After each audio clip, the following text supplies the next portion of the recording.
तो दीन की प्राइवेसी भी नहीं जानती। एक सेकंड, ना नमाज पढ़ा ना रोजा की ना किसी चीज की कर रही है।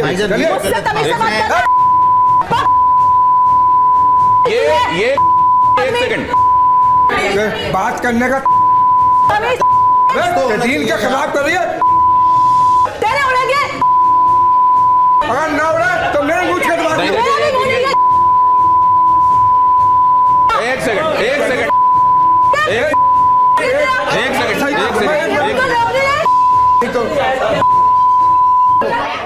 शैतान की बात कहते हैं। शैतान की बात कर रहे हैं। अगर देश की बात करो तो शैतान हो रहा है, प्यार की बात करो नाम तो मैंने उसका तर्जुमा भी बता दिया तब भी नहीं समझ रहे। देश की बात की तो इन्होंने कहा शैतान खुला घूम रहा है। नहीं आप गलत कह रहे हैं। कुरान ये कह रहा है ए ईमान वालों इस्लाम में पूरी तरह दाखिल हो जाओ। वो कह रहे हैं शैतान कौन है? मैं कह रहा हूँ पूरी बात तो सुनो। प्राण प्रतिष्ठा का मतलब ये होता है हजरत, मूर्ति में जान डालना, प्राण प्रतिष्ठा इसको कहते हैं। मेरा अकीदा ये है, हर मुसलमान का अकीदा ये है कि अल्लाह के अलावा जान लेने वाला जान देने वाला कोई नहीं, और आप उसमें प्रोग्राम में चले गए तो ये ईमान के खिलाफ नहीं, इस्लाम के अकीदे के खिलाफ नहीं, ये आपके प्राण प्रतिष्ठा में ये पूजा नहीं थी उनकी, ये आपके खिलाफ है, इस्लाम के खिलाफ नहीं है। ये आपके खिलाफ है, इस्लाम के आपके खिलाफ नहीं है। आपके खिलाफ नहीं है, आपके खिलाफ नहीं है क्या? नहीं है। प्राण प्रतिष्ठा आप कर सकते हो मूर्ति में। अब उनका जवाब जाना नहीं है। एक सेकंड, आप अब ये जो इन्होंने सवाल पूछा इमाम साहब, एक सेकंड, इन्होंने कहा हिम्मत है प्राण प्रतिष्ठा की। इस्लाम के हिसाब से बुत में जान डालना, प्रतिमा में जान डालना, ये इस्लाम के हिसाब से सही नहीं है और आप वहां गए। बिल्कुल। क्या इसीलिए कुफ्र का फतवा आपके लिए जारी हुआ? यकीनन। नहीं तो ये क्या ये कुफ्र है? नहीं, मुझे एक बात समझने दीजिए। एक सेकंड, कुफ्र से भी आगे बढ़ के, अच्छा ये कुफ्र से भी आगे बढ़कर अगर ये कुफ्र से भी आगे बढ़कर शिर्क है तो अंबर जैदी, क्या रशीदी साहब की निगाह में हर एक वो आदमी जो भगवान की मूर्ति रखकर पूजा करता है वो तो गुनाह करने वाला आदमी हो गया? एब्सोल्युटली। तो हर एक वो आदमी इनकी निगाह में काफिर हो गया? बिल्कुल। तो क्या इनका कहना यह है कि हर एक वो आदमी मजहब के हिसाब से सजा का हकदार हो गया? बिल्कुल। क्या उसी तरह के लोगों के लिए कहा जाता है कि इनको जीने का अधिकार नहीं है? अरे ये इस्लामी हुकूमत है क्या? जो सजा दोगे आप, ये इस्लामी हुकूमत है? तो फिर आप ये बताइए, अगर ये इस्लामी हुकूमत नहीं है तो ये पढ़े लिखे लोग नहीं है, और आप पढ़े लिखे लोग हैं, बात घुमाइए, दोनों बातें कैसे हो सकती है? इमाम साहब ये दोनों बातें कैसे हो सकती हैं? इमाम है, आपने जिम्मेदारी बनती है जवाब देना। ये दोनों बातें इमाम है, इमाम होने के नाते जिम्मेदारी है इनकी जवाब देना।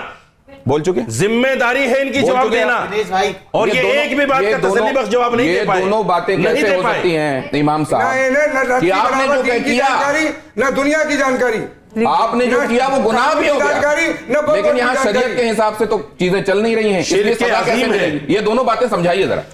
देखिए, ये मेरे और ईश्वर के अल्लाह के मामलात हैं कि मैंने क्या किया, मैं क्यों गया, आपका जाहिर, आपने जाहिर क्या देखा? सिर्फ जाने पे जाहिर। एक आदमी जाहिर में बुतों की पूजा कर रहा है तो उस पर फतवा आपने देखा, पूजा करते देखा, दिल को नहीं माना जाएगा? नहीं, आप बुत के सामने बैठ के कहो मैं तो अल्लाह अल्लाह कर रहा हूं, कोई नहीं मानेगा। आप बोलिए सर, आप बोलिए, हम लोग सुन रहे हैं, आप बोलते मानेगा, आप बोलिए सर, बोलिए, कोई नहीं मानेगा। नहीं, आप बोलिए, बोलिए सर, बोलिए और बोलिए। कुफ्र फतवा जो लगता है वो जाहिर पे लगता है, जाहिर पे। नहीं, आप चूंकि प्राण प्रतिष्ठा के प्रोग्राम में गए, सबने देखा, ठीक है, इसलिए आपके ऊपर फतवा लगा। आप समझे? मैं माफी मांगता हूं, अल्लाह मैंने आज तक ये मैं तौबा करता हूं, सबके सामने तौबा करता हूं, आप भी कर लो, क्या हर्ज है? मैंने कहा था मुझसे बर्दाश्त नहीं होती ये चीजें। मैं अल्हम्दुलिल्लाह मुस्लिम हूं, मेरा इस्लामिक माइंड सेट है, अल्हम्दुलिल्लाह माइंड सेट है मेरा। एक सेकंड, इस्लामिक माइंड सेट है मेरा, है और रहेगा, बिल्कुल रहेगा।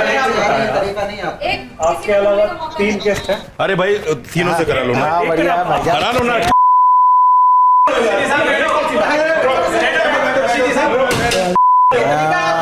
ये कि माइक तोड़ दिया यार। ये तो सब गलत बातें कर रही हैं। नहीं, वो जो आपको समझ में नहीं आएगा वो गलत नहीं हो जाएगा ना सर। कर रहे हैं दीन के खिलाफ तो कर भाई मेरी कीजिए मेरे खिलाफ कभी आपने सब ये आप दोबारा मत बोलिएगा। आप दीन के खिलाफ कौन बगावत कर रहे हैं? या दीन के खिलाफ है जो मैंने आज पुलिस का विरोध कर दिया आपने। आप कुरान आप कह रहे हैं कि शैतान वाला काम कर रहे हैं। आप होते कौन है बात बोलने वाले? आप होते कौन है बोलने वाले? अथॉरिटी दी किसने उनको दी? लेके भी क्या आप ये ऐतराज कहेंगे यही था। कौन शैतानी रास्ते पे चल रहा है? उनको लेके कह रही हो तो मेरा थोड़ी कसूर है। उनको लेके भी ऐतराज यही था, उनको लेके भी ऐतराज यही दीन का था कि खंजर लेके लोगों को बरगलाते फिरते अगर हो। आप कुछ नहीं आप जानती। उनको नहीं बोल रहे कैसे बोल रहे हैं कि शैतानी रास्ते पे चल रहे हाजिर खान साहब, अरे तुमने हाजिर खान साहब ये कि अगर आप शांत रहोगे, वो सही है। अगर आप शांत रहोगे तो बोलिए ना, गलत बोल रहे हैं। उन्होंने तर्जुमा कर दिया। थोड़ी सी मैंने अकल भी कर आइए, दिया थोड़ी सी तर्जुमा। अकल कर लीजिए, थोड़ी सी सर, थोड़ी लीजिए। अगर एक दूसरे को बोलने गलत जगह क्यों बोल रहे हैं? अगर एक दूसरे को बोलने ही नहीं दोगे, शांत। गुलाम क्या है कि आपका तरीका गलत क्या है। गलती? आप- क्या का तरीका मेरे गलत है? खिलाफ ये अगर करने की कोशिश होगी मुझे अपनी। मत समझ। मैं किसी को कुछ नहीं अरे समझता, एक सेकंड। आदमी समझता हूँ। एक सेकंड, किसी को भी प्लीज प्लीज प्लीज प्लीज ये क्या प्लीज आप देख नहीं रहे साजिश कर रहे हैं जनता को भड़काने के लिए। ये सरतन से जुदा की आप समझ नहीं रहे हैं।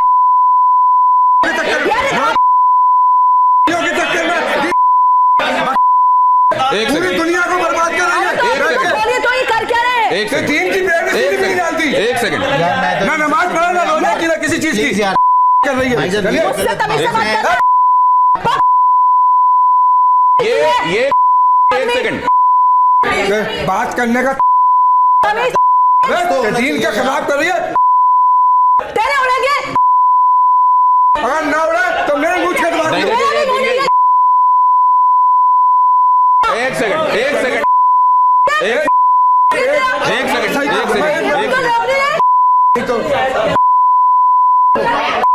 तो अभी आप लोग लगातार ये देख ही रहे हैं कि किस तरीके से कई बार सवाल करना लेकिन जवाब नहीं सुनने की जो आदत है, या वही जवाब चाहिए जो हम सुनना चाहते हैं, ये ईदर माय वे और हाईवे वाला जो तरीका है कि केवल हमारे तरीके से चलिए वरना आप गलत हैं, उसी के चलते यहां से 3 लोग अभी आपको चले गए दिखाई दे रहे हैं। लेकिन ये धर्म संकट तो अभी आगे जारी है, इसलिए अब आपको मैं इमाम साहब कहूंगा कि जरा मेरे साथ आए यहां और कुछ एक चीजों पर जो बहुत महत्वपूर्ण है उस पर अपना नजरिया जरूर दें। हालांकि मैं ये देख रहा था कि आप जब कहते हैं कि बहुत सारे लोगों को, इधर आ जाइए, बहुत सारे लोगों को समझाना है और ये मुश्किल काम है, तो आप ये क्यों कहते हैं ये दिखाई दे रहा था जी। और मैं जरा अंबर जैदी से भी समझूंगा कि जब इस तरीके की जो चीजें वो देखते हैं और धर्म की ऐसी व्याख्या वो देखती हैं तो कैसे उसको रिएक्ट करती हैं। लेकिन जरा जल्दी से ये देखिए और इस पर अपना रिएक्शन दीजिएगा। एक लाइन में आपको बताना है कि इसको देखकर आपके जहन में क्या आता है। अब ये मैं प्ले करने वाला हूं 1 by 1। धर्म संकट, पहला, हिंदू, संविधान, मुसलमान, देश में खतरे में कौन दिखाई दे रहा है आपको? देश में कौन खतरे में दिखाई दे रहा है? हिंदू, संविधान और मुसलमान। मतलब इन तीनों में से कौन है जो खतरे में दिखाई दे रहा है? कोई कह देता है हिंदू खतरे में है, कोई कह देता है संविधान खतरे में है, कोई कहता है मुसलमान इस समय सबसे ज्यादा खतरे में है। आपको खतरे में कौन दिखाई देता है? मुझे तो कोई ऐसा खतरा दिख नहीं रहा। आपको कहीं कोई खतरा नहीं दिखाई दे रहा है। मतलब खतरे से मुराद क्या है कि क्या, कहाँ हिंदू खतरे में है, कहाँ संविधान खतरे में है, कहाँ मुसलमान खतरे में? चलिए नेक्स्ट प्ले कीजिए। मुझको कोई, हाँ, इनमें से किसी पर भी खतरा मंडराता हुआ दिखाई नहीं दे रहा है। अगला दिखाइए। क्या बुलडोजर न्याय का प्रतीक है? आपका नजरिया क्या है? देखिए, कानूनन कोई भी काम कानून के दायरे में हो तो वो ज़्यादा बेहतर है। चाहे वो कोई भी एक प्रक्रिया बुलडोजर की कानून के दायरे में ठीक है, अगर कानूनन है तो उसमें कोई बुराई की बात नहीं। कानून के दायरे में चल रहा है अगर बुलडोजर तो वो ठीक है। नेक्स्ट दिखाइए। अगली, क्या देश के विकास के लिए, अगली स्लाइड कहती है, यूसीसी जरूरी है, हां या नहीं? देखिए, मुझे लगता है कि ये विषय राष्ट्रीय विषय है मुझे, और राष्ट्रीय विषय में मुझे लगता है कि इसका होना बेहतर होगा। यूसीसी होना राष्ट्र के लिए बेहतर होगा, बेहतर होगा। कौम के लिए कैसा होगा? सभी के लिए अच्छा होगा, उसमें कौम भी आती है देश में। चलिए नेक्स्ट दिखाइए। नेक्स्ट स्लाइड कहती है, मुसलमानों का सच्चा रहनुमा कौन है, औरंगजेब या मोहम्मद अली जिन्ना? क्योंकि इनको बहुत बार बहुत तरीके से रहनुमा के तौर पर प्रोजेक्ट पोर्ट्रे किया गया है। इनमें से कौन दिखाई देता है आपको रहनुमा? मैंने तो इनको भी नहीं देखा, इनको भी नहीं देखा, तो इसलिए तो इनमें से कोई भी मेरे को रहनुमा नहीं दिखाई देता, ये कह रहे मोदी हैं। जी रहनुमा दिखते हैं। कौन दिखाई देता आपको रहनुमा? नरेंद्र मोदी जी रहनुमा दिखते हैं, जिनको हमने देखा है। ना मैंने उनको देखा, ना मैंने इनको देखा। तो तीसरी तस्वीर आपने लगाई नहीं, मुझको तो नरेंद्र मोदी में रहनुमा मुसलमानों का दिखाई देता है।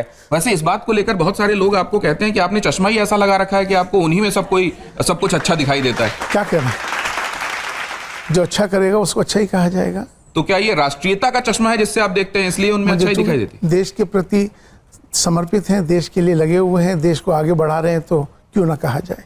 तो राष्ट्रीयता की बातों में एक बात और समझ लेना चाहता हूं, जब आप करते हैं तो कई लोग इसको कौम के खिलाफ क्यों देखते हैं? उनका अपना नजरिया है। ये नजरिया कायम रहेगा या बदलेगा? बदलना चाहिए, वक्त बदलेगा। ये विशफुल थिंकिंग है, बदलना चाहिए, या ये दुआ है? ये फैसला आप कीजिएगा। अगला देखिए, इनमें एक जैसा क्या है? महात्मा गांधी, मोहन भागवत, एक जैसा क्या है? उस वक्त के वो राष्ट्रपिता, चूंकि उनको तो मैंने देखा नहीं, आज के राष्ट्रपिता मैंने इनको डिक्लेयर किया हुआ है, तो इनको मैंने देखा है। हालांकि उनके लिए एम्बेरेसिंग हो गया था और उन्होंने कहा था कि मुझे मत कहिए, आप राजऋषि कह देते हैं, आप राष्ट्रपिता कह देते हैं, और ये वो कहते हैं कि हमको इस तरह की उपाधियां मत दीजिए। लेकिन आप ये कह रहे हैं कि वो तब के थे, ये आज के हैं? आज के हैं और आज भी रहेंगे, और ये आगे भी रहेंगे। राष्ट्रपिता के संदर्भ में ये बातें एक बार फिर से इलियासी साहब कह रहे हैं। नेक्स्ट दिखाइए। पीएम मोदी के घर में एक नन्हा मेहमान आया, बीते दिनों ये तस्वीरें आपने देखी होंगी, आपके जहन में क्या आया? बहुत अच्छा आया, और इससे एक उनका लगाव, उनका जो भाव गाय के प्रति, और उसका एक बहुत पॉजिटिव संदेश है। मुझे लगता है कि ये जिस तरह से उन्होंने इसको अपने मेहमान को बुलाया है, ये बहुत पॉजिटिव है और अच्छा है। ये पॉजिटिव सिर्फ इमाम इलियासी साहब के लिए है? सभी के लिए, देश के लिए है, क्योंकि देश के अभी प्रधानमंत्री हैं, तो प्रधानमंत्री जो इस समय जो कर रहे हैं वो देश के लिए ही है।